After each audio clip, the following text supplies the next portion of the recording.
اعوذ باللہ من الشیطان الرجیم بسم اللہ الرحمن الرحیم۔ السلام علیکم۔ اللہ تعالیٰ چاہتے ہیں کہ ان کے بندے ان کو یاد کرتے رہیں، زندگی کے ہر گزرتے لمحے میں، ہر سانس میں، ہر قدم، ہر پل ان کی یاد کو اپنے دل سے جدا نہیں ہونے دیں۔ جو بندے خالق کی یاد سے غافل ہوتے ہیں، شیطان ان کو اپنی گرفت میں گرفتار کر لیتا ہے، اور ہم سب جانتے ہیں کہ شیطان ہمارا کھلا دشمن ہے۔ وہ انسان کی آخری سانس تک اسی کوشش میں لگا رہتا ہے کہ اس کے دین، اس کے ایمان کی بنیادوں کو کمزور کر کے اس کا خاتمہ شر پر کرا دے۔ جب کوئی بندہ اپنے رب کی تعریف بیان کرتا ہے تو اللہ تعالیٰ اس سے بہت خوش ہوتے ہیں اور اس سے راضی ہو جاتے ہیں۔ خالق کی کچھ صفات اس کی مخلوق میں بھی جھلکتی ہیں۔ اللہ تعالیٰ انسان کی ان صفات کو غالب لا کے دنیا و اخروی کامیابیوں سے نوازتے ہیں اور اخروی سرفرازی عطا فرماتے ہیں۔ اللہ تعالیٰ کو ہماری تعریفوں، عباداتوں کی ضرورت نہیں ہے، نہ ہی ہم اس قابل ہیں کہ اس کی حمد و ثنا بیان کریں یا اس کی عبادت کریں، کیونکہ ہماری عبادتیں بھی اس قابل نہیں ہیں۔ پراگندہ سوچوں، خیالات اور عملات کے ساتھ کی گئی عبادتیں کیسے مقبولیت کا شرف حاصل کر سکتی ہیں کہ نماز کا اصل مقصد تو اصلاح انسانیت ہے۔ نماز پڑھنے کے باوجود بھی اگر ہم نماز کے احکامات، شرائط اور فضیلتوں سے بے بہرہ اور بے فیض رہیں، یعنی خود کو اللہ تبارک و تعالیٰ کے احکامات کے مطابق نہ ڈھالیں، تو نماز کا مقصود حاصل نہیں ہو سکتا ہے۔ پھر کیسے ہم جنت کی خواہش کر سکتے ہیں؟ ہاں، جنت کی خواہش ضرور کرتے ہیں، مگر جنت کو پانے کی کوششیں بالکل نہیں کرتے ہیں۔ اللہ تعالیٰ کی عبادت کے لیے اس کے معصوم فرشتے ہی کافی ہیں، مگر ہمارے خالق نے ہم کو اشرف المخلوقات بنا کر ہمیں ہماری عبادتوں کو پسند کیا اور ہمیں اپنے عبادتوں کے لیے خاص طور سے چنا۔ بے شک اللہ واحد ہے، یکتا ہے، اپنی ذات میں بھی اور اپنی خوبیوں اور صفات میں بھی اس کا کوئی شریک نہیں ہے۔ وہ بے نیاز ہے، وہ نعوذ باللہ مخلوق کا محتاج نہیں ہے، مخلوق اس کی محتاج ہے۔ اس کو مخلوق کی ضرورت بھی نہیں ہے، مخلوق کو اس کی ہر سانس میں ضرورت ہے۔ جتنا زیادہ انسان اللہ سے قریب ہوگا، شیاطین اور جنات کے وار سے محفوظ ہوگا۔ جن نمازوں میں وقفہ بہت زیادہ ہوتا ہے، ان اوقات میں شیاطینی حملوں کے وار سے بچنے کے لیے ہمیں ذکر و اذکار کرتے رہنا چاہیے، چاہے وہ ذکر قرآن کی تلاوت کی صورت میں ہو یا کسی دعا و وظائف کی صورت میں، کیونکہ ان اوقات میں جادوگروں اور شیاطین کے وار چل جاتے ہیں۔ اذان کی آواز ابھارتے ہی سارے نحوس اثرات، جادو جنات کے وار کمزور پڑ جاتے ہیں۔ کائنات کے ذرے ذرے میں نور پھیل جاتا ہے، ذرہ ذرہ خالق کائنات کے نور سے منور ہو جاتا ہے۔ بات یہاں وہی دل و دماغ کی بصیرت اور روح کی آنکھوں کی ہے، یعنی روح اور آنکھوں کی بصیرت کی بھی بات ہے۔ جن کو یہ نعمتیں عطا کی گئی ہیں وہی بندے کامیاب ہیں۔ دیکھنے والے کی آنکھ چاہیے، اللہ تعالیٰ سنائی بھی دیتا ہے، دکھائی بھی دیتا ہے۔ محسوس کرنے والا دل چاہیے تو اس کے قرب کی روشنی سے شناسا بھی ہو جاتا ہے۔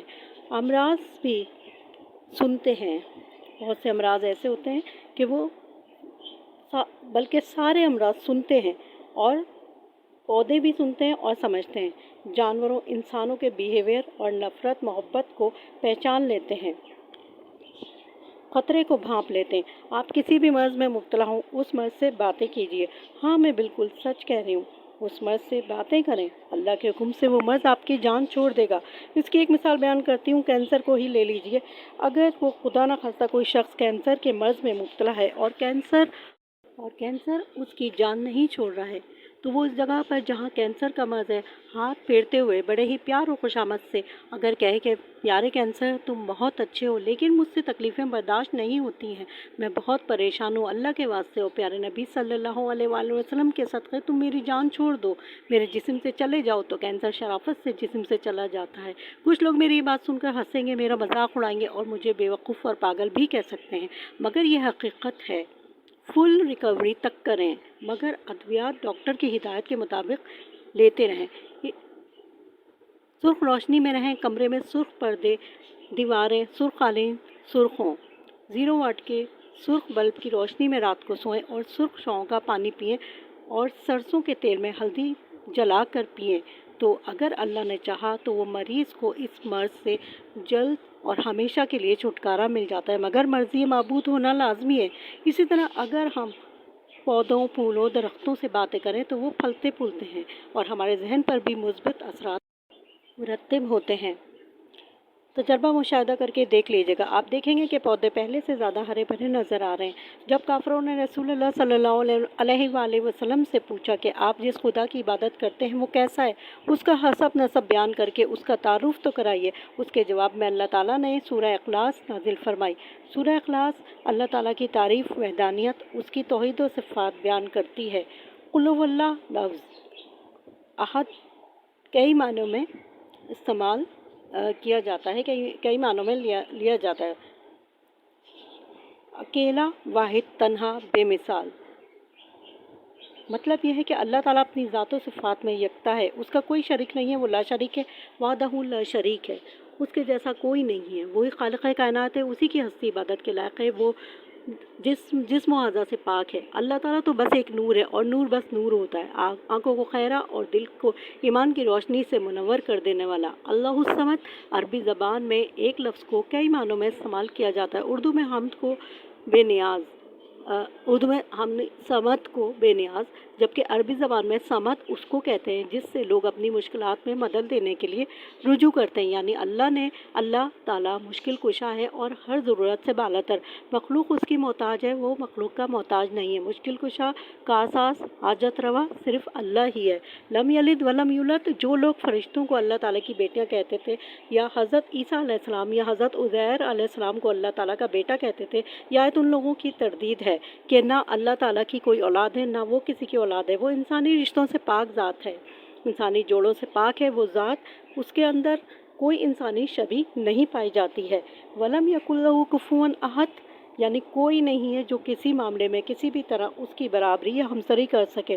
ان 4 آیتوں میں اللہ تعالیٰ کی توحید کو مختصر لیکن جامع اور پراثر انداز میں بیان کیا گیا ہے۔ یہ سورہ 4 مختلف عقائد کے ماننے والوں کی تردید میں اتاری گئی تھی۔ پہلے جو ایک سے زیادہ خداؤں کے قائل تھے، دوسرے وہ جو اللہ تعالیٰ پر ایمان رکھنے کے باوجود کسی اور کو اپنا مشکل کشا قرار دیتے تھے، تیسرے وہ جو اللہ تعالیٰ کے لیے اولاد بنتے تھے، اور چوتھے لوگ اللہ تعالیٰ کی صفت میں کسی اور کی برابری کے قائل تھے۔ اس صورت میں خالص توحید کی سچائی بیان کی گئی ہے، اس لیے سورت کو سورہ اخلاص کہا جاتا ہے۔ اس سورت کو قرآن کا ایک تہائی یا آدھا حصہ قرار دیا جاتا ہے۔ اس سورت کے بے انتہا فضائل مختلف احادیث سے ثابت کیے گئے۔ یہ سورہ خوشحالی تونگری نسلوں کی کامیابی کے لیے پڑھی جاتی ہے، نسلوں کی خوشحالی، فقر و فاقہ محتاجی سے بچاتی ہے، فقر و فاقہ محتاجی تنگ دستی کے 100 در بند کرتی ہے۔ اس سورت کے پڑھنے سے انشاءاللہ نسلیں کبھی محتاج نہیں ہو سکتی ہیں۔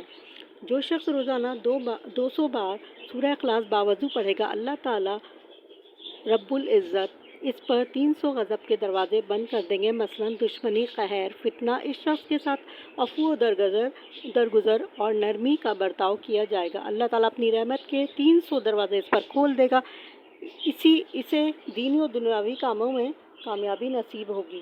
وقت جاگ اٹھے گا، پریشانیوں کے 300 دروازے بند کر دیے جائیں گے، 300 دروازے رزق کے اس پر کھول دیے جائیں گے، بغیر محنت اور کوشش کے اس کو غیبی مدد سے رزق عطا کیا جائے گا۔ اللہ تعالیٰ اسے اپنے علم سے علم، صبر سے صبر اور سمجھ سے سمجھ عطا فرمائیں گے۔ 36 مرتبہ قرآن پاک ختم کرنے کا ثواب ملے گا، کہیں لکھا ہے کہ 66 مرتبہ قرآن شریف ختم کرنے کا ثواب ملے گا۔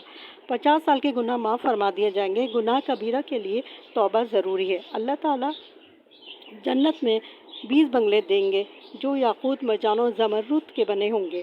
ہر بنگلے میں 70,000 دروازے ہوں گے۔ 2000 رکعت نماز نفل پڑھنے کا ثواب ملے گا۔ جب بھی مرے گا تو جنازے میں فرشتے شامل ہوں گے جن کی تعداد